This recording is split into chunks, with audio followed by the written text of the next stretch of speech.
This is the announcement that marked a turning point in Taiwan's fight against COVID-19. Health Minister Chen Shizhong announcing on May 15th that Taipei and New Taipei cities will have to go into Level 3 alert. No gatherings of more than 5 people indoors or more than 10 outdoors are allowed. Many public venues, from sports centers to libraries, are shut. The people of Taiwan did more than the government asked them to. They largely stayed home during that first weekend, emptying the normally crowded streets of Taipei and New Taipei cities. A few days later, all of Taiwan was put on Level 3 alert, meaning the same restrictions applied throughout the island. All schools and childcare centers were also closed. How did Taiwan's COVID response go from very successful over the past year to this?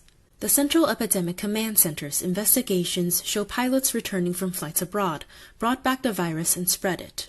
Up until recently, they were allowed to quarantine for only 3 days. A quarantine hotel at which they were staying was also allowed to have non-quarantine guests, and house cleaners and staff there became infected.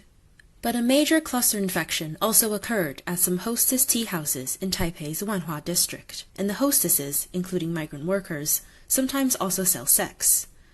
The clients and staff spread the virus to other parts of Taiwan.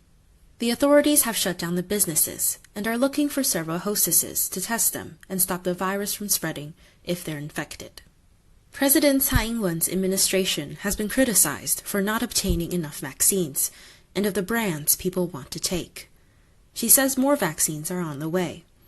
Some 400,000 additional doses of the AstraZeneca vaccines arrived on May 19th. Although Taiwanese people have been reluctant to take the vaccine, more may do so now that COVID is spreading rapidly here. But that's still not enough for a population of 24 million people. President Tsai says Taiwan-made vaccines will be available by July, but experts say they haven't undergone the normal 3 stages of clinical trials and haven't been approved by the WHO. If Taiwan reports 100 or more cases for 14 days, with half of them having no known source of transmission, the country may go into lockdown, according to CCC guidelines.